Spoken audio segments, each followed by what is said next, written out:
नमस्कार सर्वांना. श्री स्वामी समर्थ.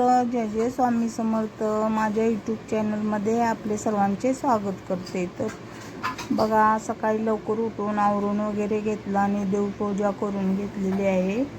तर बघा, अशी देवपूजा केलेली आहे. रांगोळी वगैरे काढून घेतली देवाच्या पुढे. अभिषेक करून देवांची पूजा वगैरे करून घेतलेली आहे. तर अशी पूजा करून घेतली आणि म्हटलं नाश्त्याला काय करायचं, तर चपात्या कर बोलले, म्हणून मी चपात्या आणि चहा करायचं ठरवलं. चपात्या करून घेतल्या, चहा पण करून घेतला आणि स्वामींना नैवेद्य दाखविला पहिल्यांदा, चहा चपाती. तर असं स्वामींना नैवेद्य दाखवून घेतलेलं आहे, चहा आणि चपाती. मग सर्वांना चहा आणि चपाती दिले आणि सर्वजण खाऊन गेले चहा आणि चपाती. का तर मळ्यात खूप काम आहे, केळाची बाग लावलेली आहे, त्यामुळे औषध वगैरे मारायला लागतं, तिकडे जातात. आणि पुन्हा नंतर पाहिलं तर बघा, चपातीवर स्वामी दिसत आहेत. तर खूप छान असं स्वामींनी दर्शन दिलेलं आहे. तुम्ही पण घ्या दर्शन. तर बघा स्वामींनी कसं दर्शन दिलेले आहे.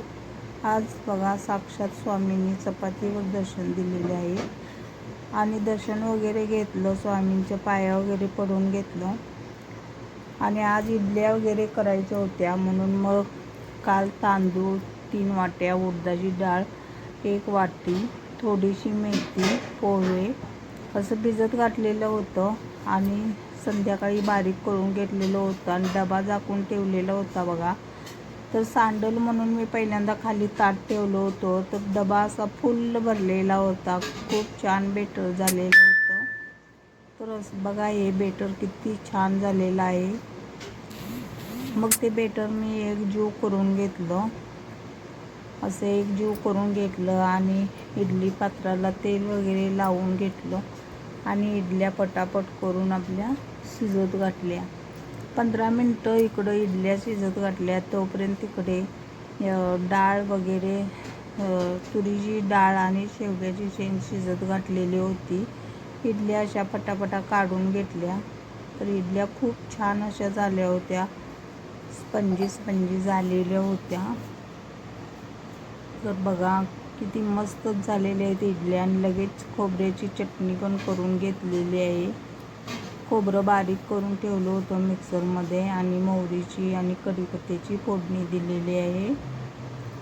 तर खोबऱ्याची चटणी पण खूप छान झालेली आहे. आणि सांबरसाठी बघा, या शेवग्याची शेंग आणि डाळ शिजत घातलेली होती, त्याला पण फोडणी दिली. सांबर पण खूप छान असं झालेलं होतं.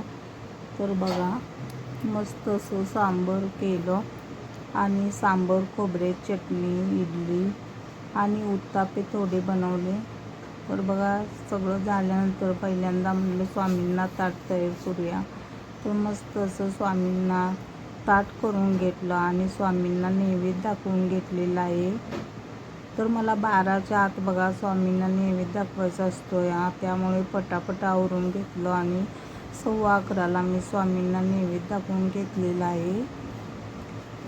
तर बघा, स्वामींनी पण नैवेद्य ग्रहण केला. स्वामी कोणत्या ना कोणत्या रूपात असं दर्शन देत असतात आणि नैवेद्य पण ग्रहण करत असतात. असं बघा, आजचं म्हणजे इडली वगैरे केलेली होती, स्वामींना पण खूप आवडली. मग आता स्वामी